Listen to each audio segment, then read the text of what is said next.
So maybe we have an interest in changing things, transforming things, evolving, growing, learning, discovering, uh, maybe generally being smarter, more intelligent, perhaps being happier and more productive. So,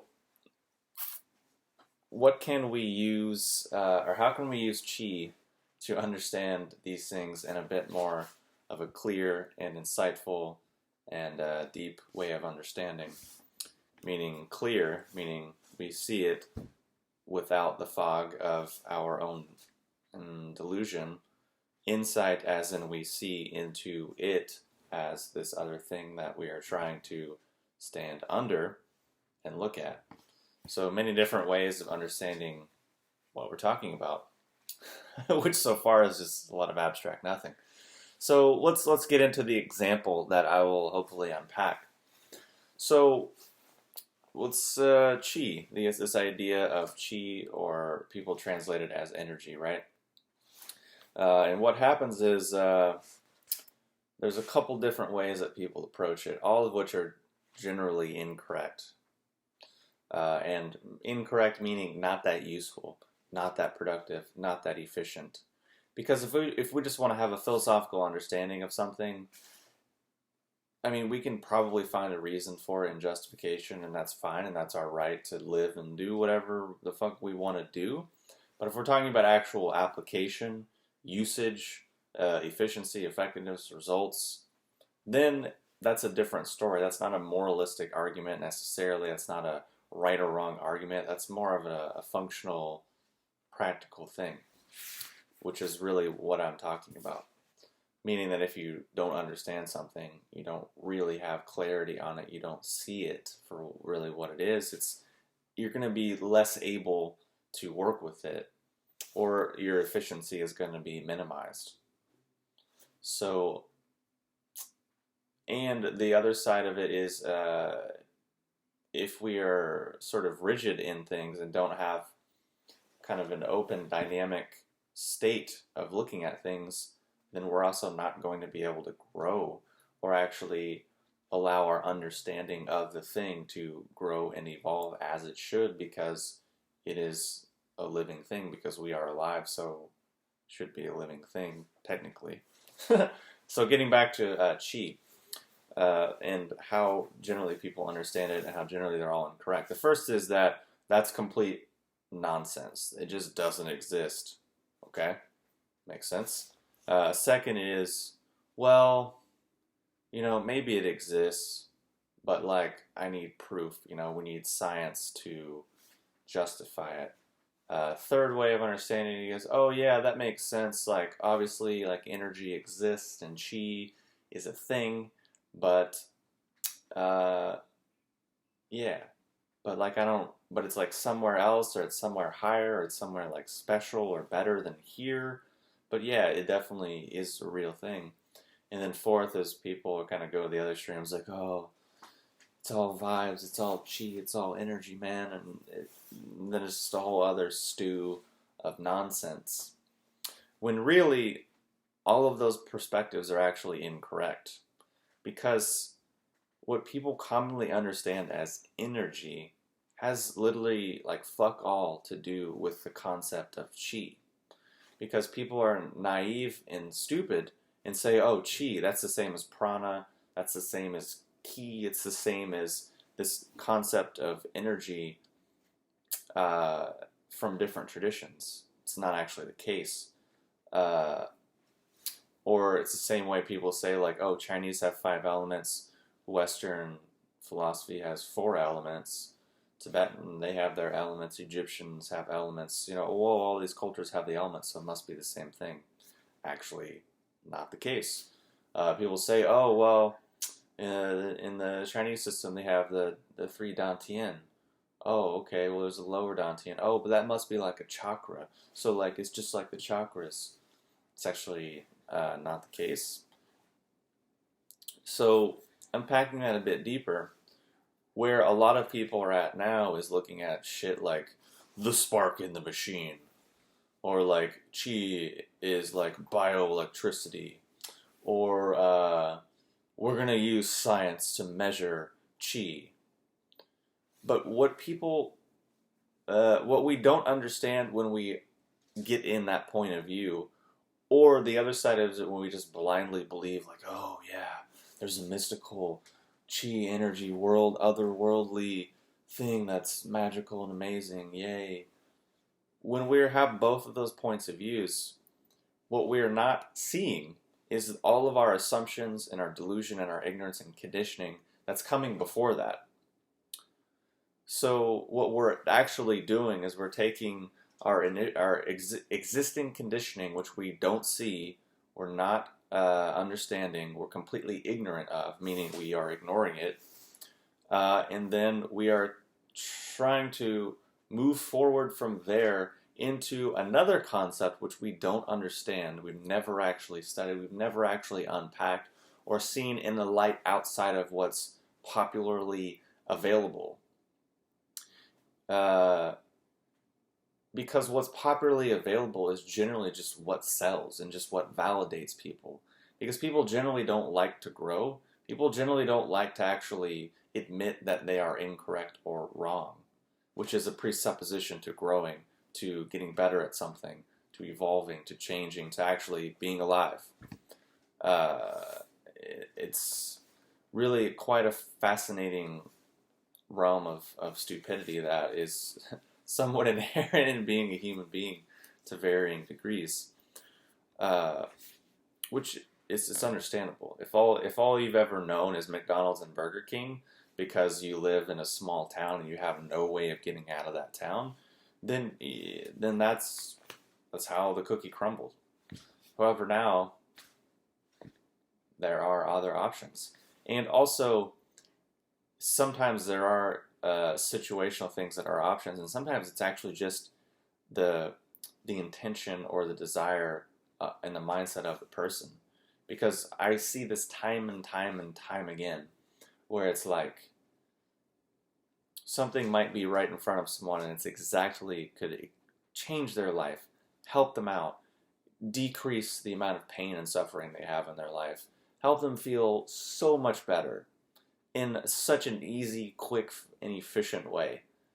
But because they don't have the mindset to actually be open to that, it's just like glazes right past. So these are real dynamics. So getting back to our example is when people are saying, oh, well, I blindly believe in this otherworldly mystical force. Or, well, I don't believe in it, I don't think it's real, maybe it's actual bullshit because science hasn't proved it, or we're trying to get science to prove it. The assumption behind all of that is that this is actually a real thing. Because you're taking all of your Western conditioned modern bullshit and not even questioning that. Oh no, that's not a mythology, that's not a cosmology, that's not a philosophy, that's not a bunch of assumptions that have never been tested and more importantly never been proven. It's not a bunch of that. It's what I know. It's my culture. It's real. It's 2017, so we're evolved people and we have evolution. We're at the top of the food chain and we have this whole ridiculous story we've constructed about how we're number one and we're so right and we're so superior and better than everything else that we're not even going to take a look and see that might actually not be the case. And we're not actually going to apply our religion to our religion. Meaning people are using scientism as like science is going to save us. And literally, you might think I'm exaggerating, but people literally say this. Bill Nye's new thing is like saving the world with science. I mean, like this is like a literal thing.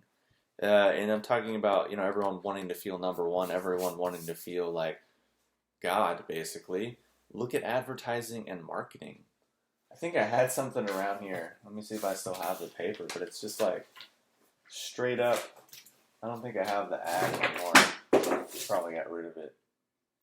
But it's like literally the language that's hitting the psychology of like, you too can be an all-powerful God, and this credit card is your way to doing it, or like this bottle of soda is how you're going to do it. Like, these are real psychological dynamics that exist that are quite powerful. So when someone's like, "Oh, we're in a lab and we're going to test that chi is a real thing," you're presupposing that the physical world is actually fucking solid, in that you are actually a separate thing, in that there is actually this chain of causality and there's some sort of creation event. There's so much assumption and baggage in there that has never been actually looked at, seen, or examined, or we're just not aware of it to begin with. Because we know it's right, obviously. And this other thing is just it's just some kind of like ancient mythology. It's like no, no. And then on the flip side, people are like, "Oh, energy is so real. Energy is amazing." Blah blah blah blah. I'm like, well, you only are worshiping this other concept because you've been conditioned your whole life to hate this physical world, and you don't see that you actually are conditioned to believe that, and that you actually believe in it, and you choose to actually see it, even though your experience contradicts it all the time, even though it's never actually been that, it's not like necessarily proven, it's been more disproven than it has. And the concept of the paradigm from which you are pulling the concept, say chi or karma or reincarnation or let's take those. Let's say you're pulling those from a context and you're using it in a context which completely contradicts and negates that context, but you've never actually understood those concepts, and you've never actually taken it back to understand the other concept. What you did is what everyone does is, oh, that validates what I already think and believe, so I'm going to jump on board with it. Which is why when you look in the popular arena, all the conversations about karma, reincarnation, energy, chi, whatever, are actually fucking asinine, stupid, immature, naive, arrogant, ignorant, completely missing the point, and appropriated so grossly, usually attached to someone's selfish agendas and desires, and wrapped up in a ball of anxiety, insecurity, excessive emotionality, and hyper-egoic sort of way of looking at the world. And then it's just removed from its actual context, so it's impotent for that reason, and then especially more impotent because of all those other reasons that I just listed. And that's generally what we're dealing with.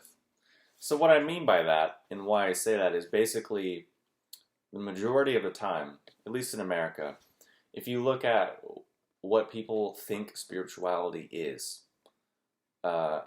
basically what they're doing is they took their culturally provided Christianity, monotheism, which even if you don't practice or believe or never actually went to a church, this is the cultural operating system that we have.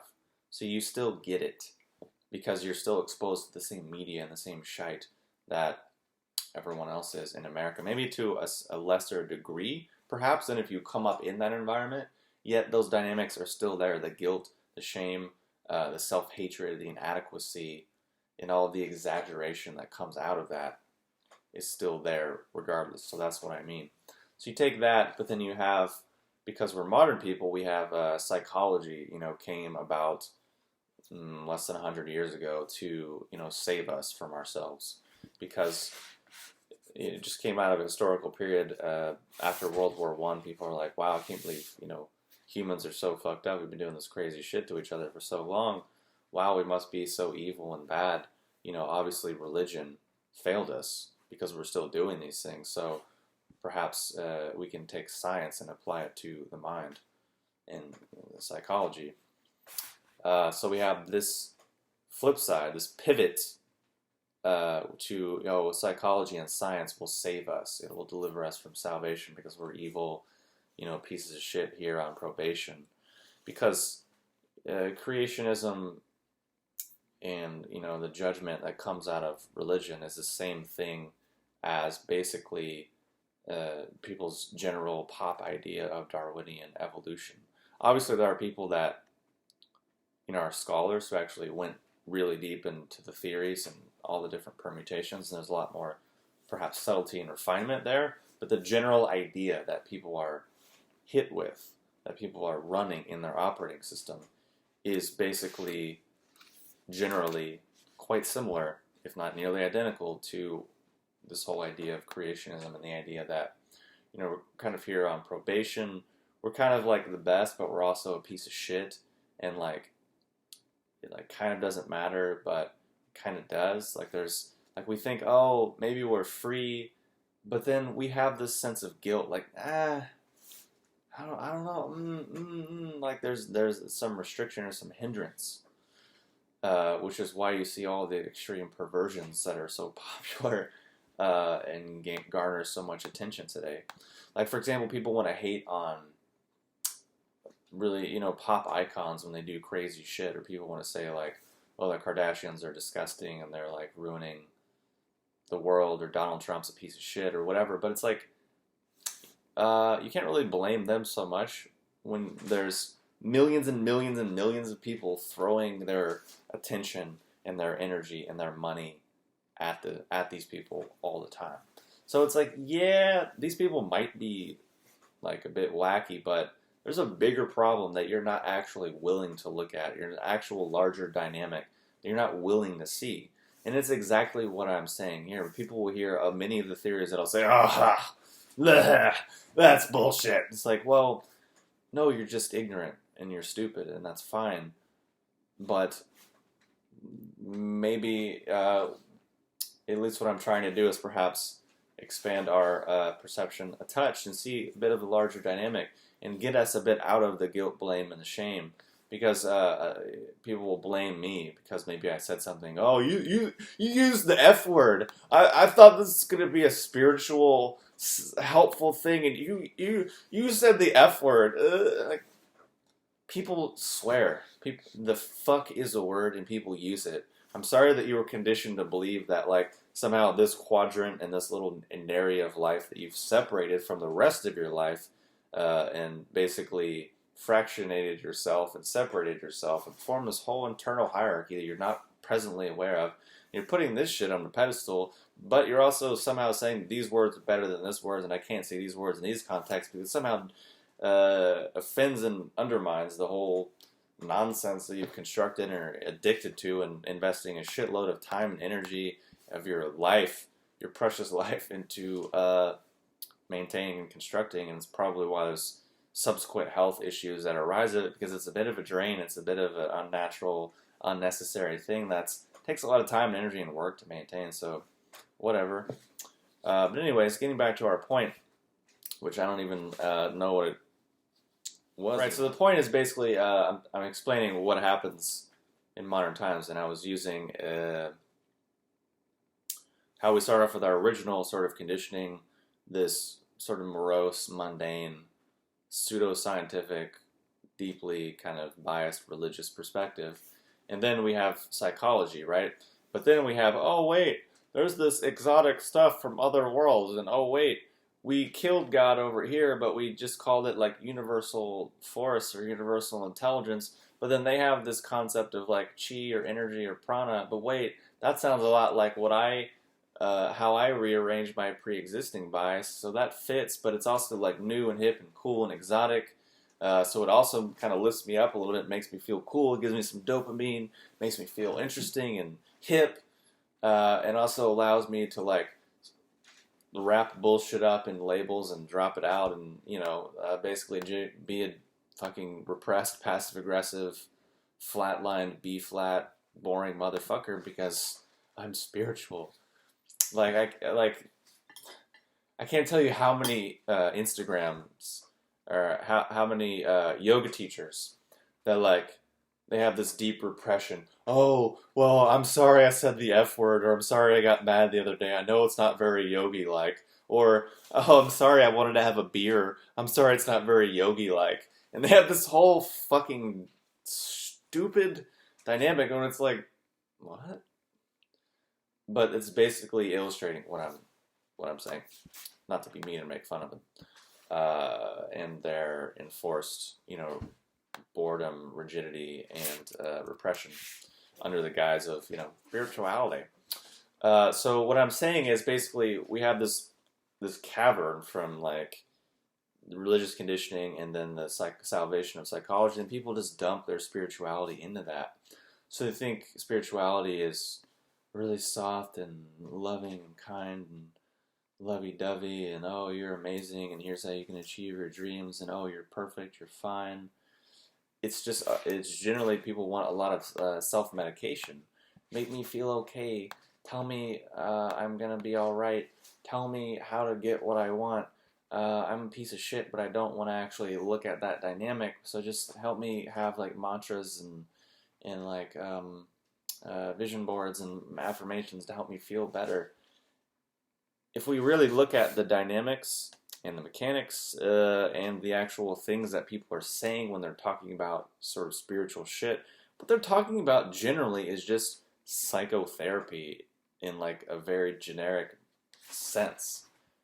Has fucking nothing to do with spirituality. I mean, I've literally asked people, what is spirituality to you? And they're like, oh, whatever feels good. I'm like, what? I'm like, okay, you're right. Okay, hold on, right.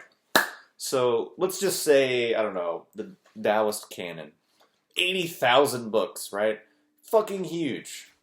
And a tradition of people working on and passing down knowledge for, I don't know, 800 years, 1,000 years, let's just say that. Having 80,000 books. Okay, so we could say that might be a spiritual tradition.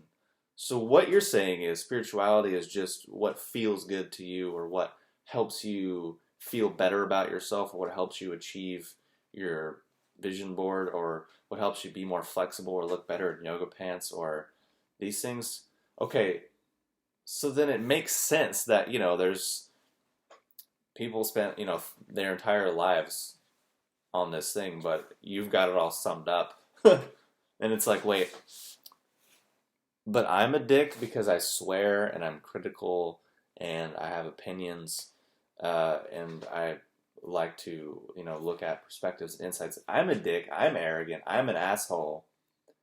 But you're not, because you've figured out that spirituality is basically how you can psychotherapeutically help yourself. But that's not offensive to, I don't know, thousands of years of culture and hundreds of millions of people that's sweated their whole lives away. 80,000 books of a tradition, vast things.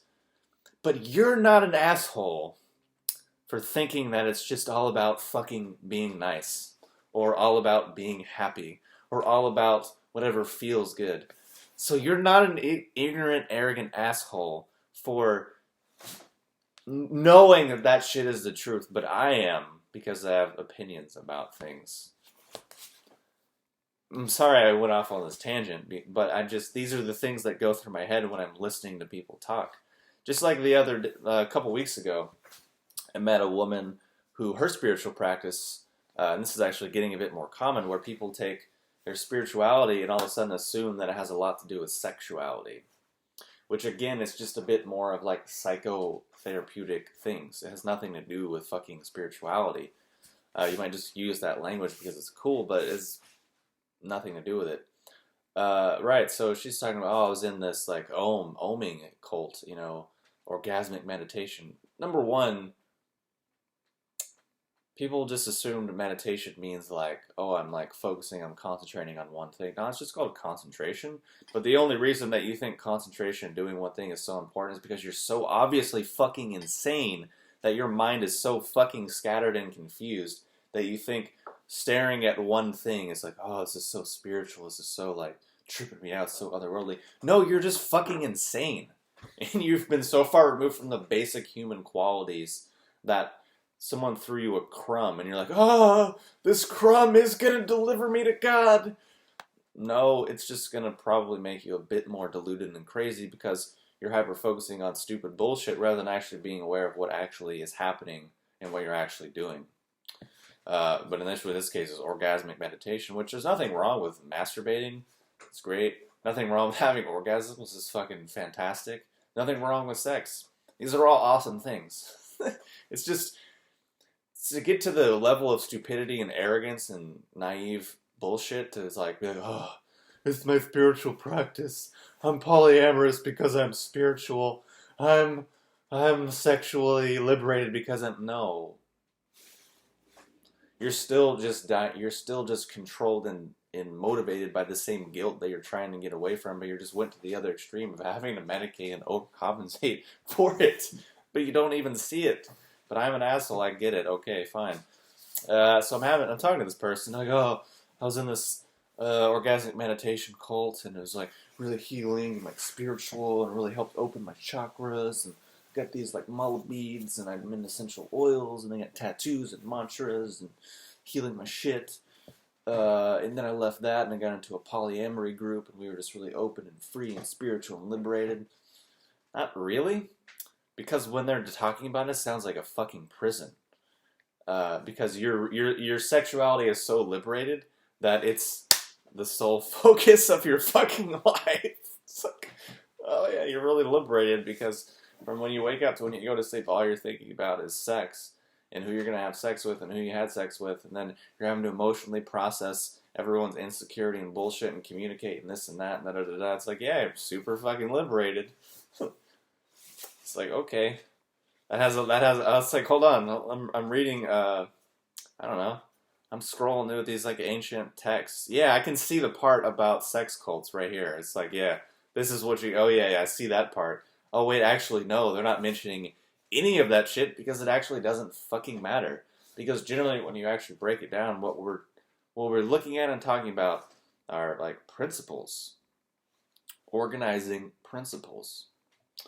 And then actual, like, perhaps qualities of mindsets, perhaps.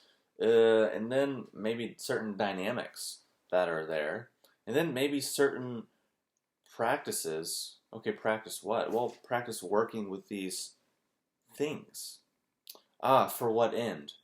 Well, if you ask modern people, well, so you can be a nice person, so you can make the world a better place, so you can save the world, so you can heal your traumas, so you can have a huge spiritual dick, so you can have sex with a lot of people, so you can be happy. Like, you ask modern people, and this is what they tell you.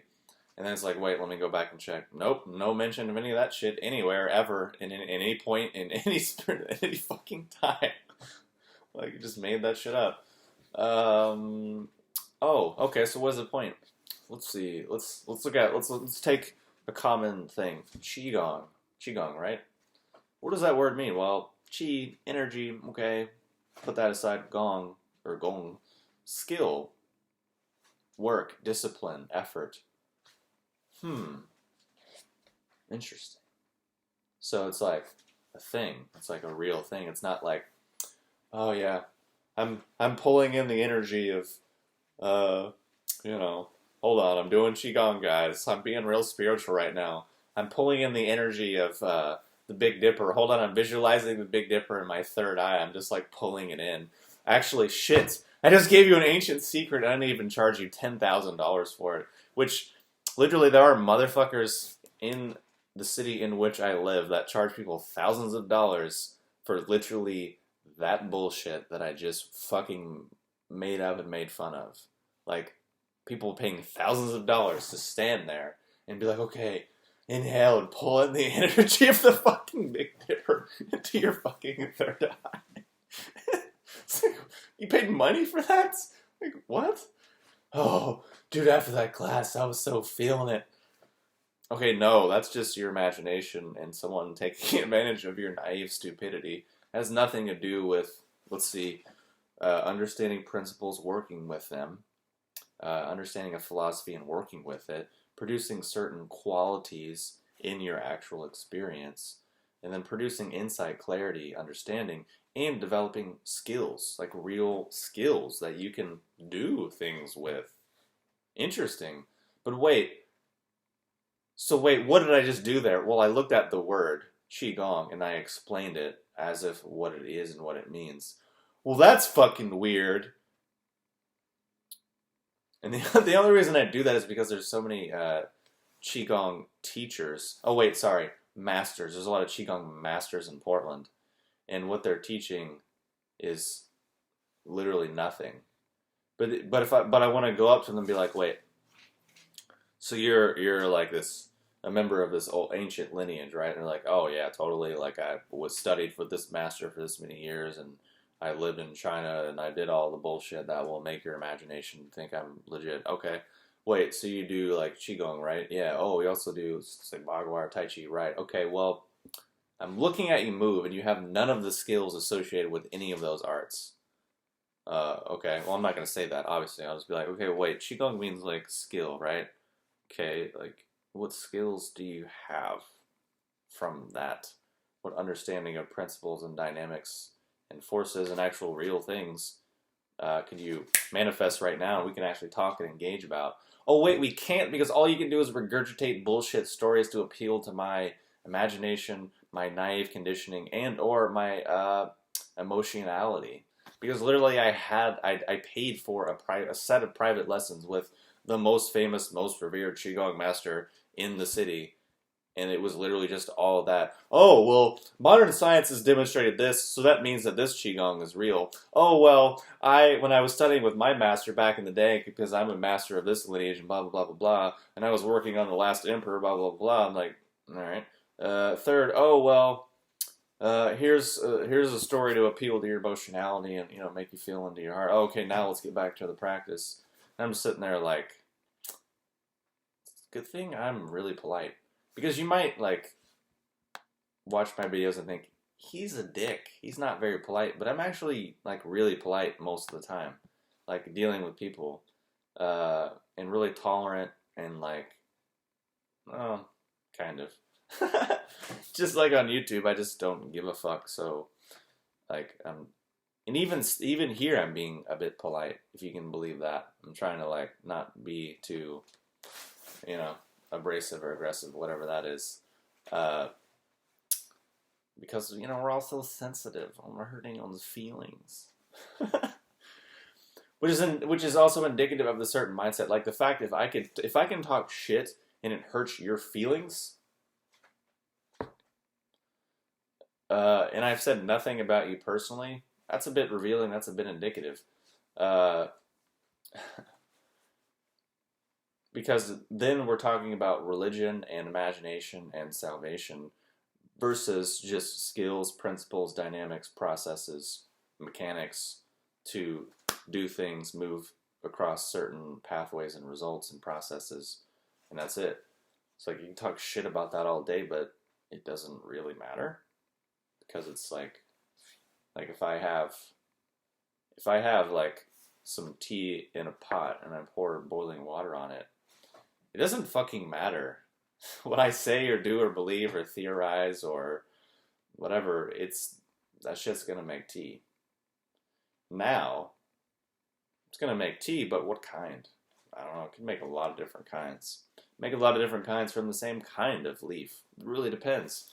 And then from there, maybe I can understand certain principles, dynamics, and the whole thing, and then actually be a living, breathing thing, which you could criticize it, you can make fun of it, you could trash it, you could disprove it, you could do any manner of things in the world, but it actually doesn't matter at all because it's not even within that realm, because those things are within a realm of some shit we generally made up versus some shit that's actually real. But generally, because we're human beings, we don't actually want to deal with shit that is actually real. We want to talk about the fantasy. We want to talk about our feelings. We want to talk about what we want. We want to talk about all this stuff, which, yeah, it's important and useful, but yeah. Anyways, that's a bit of a tangent. Let's stop making fun of... Alright. Maybe I'll make fun of something else. I'm going to make fun of Elephant Journal right now. Just because I want to demonstrate and illustrate exactly what the fuck I'm talking about, okay?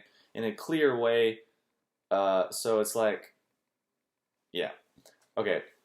I've just spent a long time making fun of how what people associate as spirituality is just like them rearranging their pre-existing belief system to validate themselves and whatever, and it ends up just being the same exact shit, and they're appropriating and pulling shit from cultures they don't even understand, talking about principles they don't even understand because they're just saying the same shit they were saying before but in a different light, and then they're attaching their feelings to it, they're attaching their delusions of spirituality, and it's somehow doing something for them, which is something, I don't know.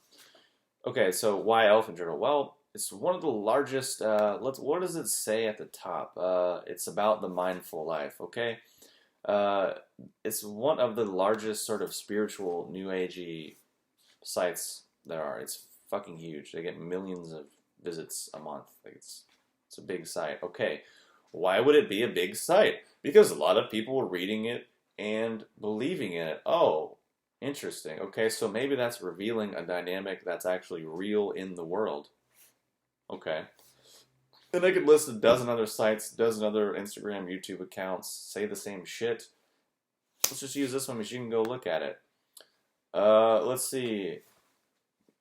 Meditation, a mom's method for peace. Trauma, sensitive yoga, it works. Important lessons we can learn from Five Aloes. Why we must embrace the skeletons in our closet. She is a wild card, the Omega female.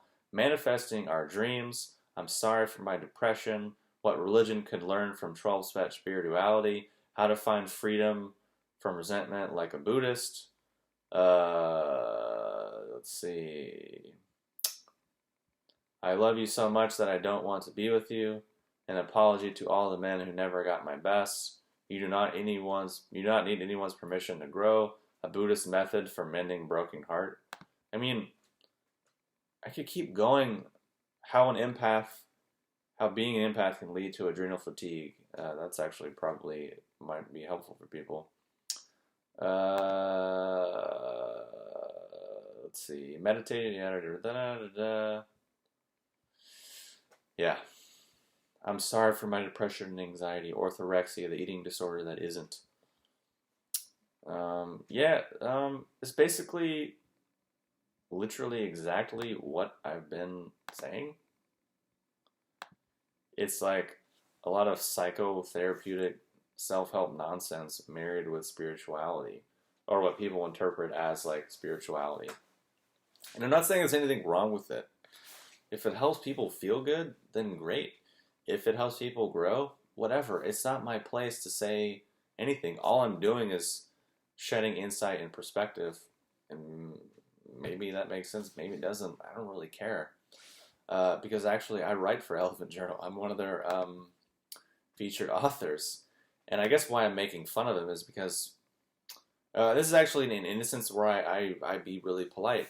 Because I write articles and most of them get rejected because they say it's too dense or they don't get it or it doesn't make sense. Translation, I want to say you're a fucking idiot because it's crystal fucking clear. You just want clickbait bullshit that's 7 steps to get over blah blah blah and emotionally medicate yourself.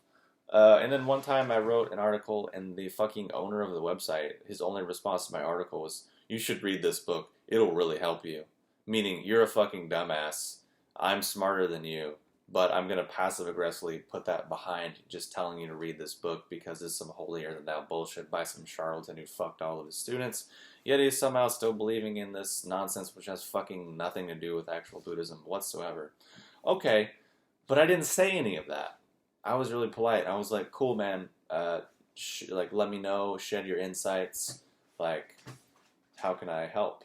Or how can I, make this better? Whatever. So I'm really polite to people in that context because I don't really say what I really think and feel, even though I'm right. But it's like, that's not really the point. That's not really the purpose. And it doesn't really matter because they're doing their thing and I want to publish my shit on there. Maybe it'll connect with people. Maybe it won't. I don't fucking know. Anyways, I just wanted to give actually a clear example of the dynamics that I'm talking about, and you can see them showing up. And really, the scale I'm talking about, to be fucking crystal clear again, I'm not putting it down, I'm not making a moralistic qualm about it.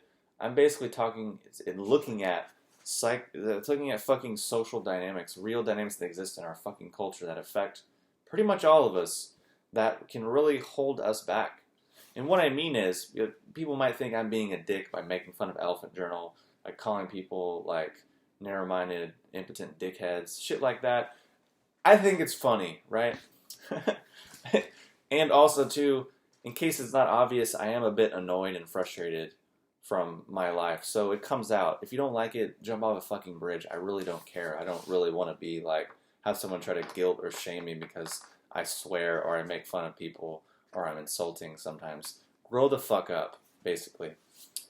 So why I'm saying all this stuff is because, like, you can invest a shitload of your life buying into this empty-headed nonsense bullshit, and all you're gonna get is, at best, I don't know, some good stories. And at worst, waste your life, waste your time, waste your energy. Make yourself feel more guilty. Make yourself feel more apologetic about who you actually are. As opposed to actually developing what you are, actually looking at who you are, looking at what life actually is, and actually waking the fuck up and being, I don't know, alive, engaged, within your life experience, in realizing that no matter what in level of engagement you have, you're going to be wrong, you're going to be stupid, you're going to fuck up, you're going to make mistakes, you're going to look stupid, you're going to do all those things that everyone's so afraid of, but that's fucking part of being alive. It doesn't really matter, because everything we're all doing, we're all kind of just like fumbling our way through it. So you can fumble your way through things in a lot of different ways. But if you're withheld by this idea that, oh, it's not very yoga-like, oh, that's not very spiritual, you're just going to be fighting yourself more than you probably already are under the pretense and guise of some salvational bullshit. And because you're compartmentalizing it into some sacred salvational nonsense, you're not going to be able to question it or see it for what it is until maybe it's too late, or until maybe some guru is raping you, or until maybe you're draining your bank account, until maybe you're 65, 75 years old and you're still saying the same shit you were saying when you were 18, which is literally a real fucking thing when you meet old hippies and they're saying the same Kool-Aid that they were saying, oh, back in the 60s, man, back in the 70s, man, back when it was all this and that. It's like, dude, you're a fucking moron. Like, you haven't grown in 50 years. Be here now, man. No, I'm gonna go fuck off and not be here now because what you're saying is fucking stupid. I'm gonna go be somewhere else and not be with your fucking ignorant bullshit. Like, grow up, people. Like, come on. Oh, Jesus. It's ridiculous. It's like, why am I making fun of that? What is the definition of being alive? Okay, well, it doesn't matter what the definition of being alive is. What is some shit that's alive? I don't know. Let's go look at it. Let's go look at like a stream or a river or an ocean. It's always moving, isn't it? Interesting. Well, it's alive. Interesting. Okay, but then I'm going to take a glass of water and like maybe leaving it out forever. Shit's probably going to grow in it. Or maybe refine that even more. Maybe I'll have a living probiotic beverage that I've made sure there's actually the right kinds of organisms in there. Leave that alone, that'll grow into something different. So these things that I can look at that exist in the real world, I can understand life as a real thing. I don't need science, I don't need a guru, I don't need really fucking anything. I can actually wake up. And sure, I can have teachers, I can have systems and principles of things to help me move along a process more efficiently, because there are the fucking dumbasses that are like, oh, I'm going to figure it out all on my own. I can learn it all by myself. Good fucking luck, man. We'll see how that goes. Anywho, hopefully this video's been helpful. I've made fun of a lot of stuff, but that's what I do because I'm so polite and compassionate, and I'm gonna... Alright. Thanks for watching. I'll talk to you soon.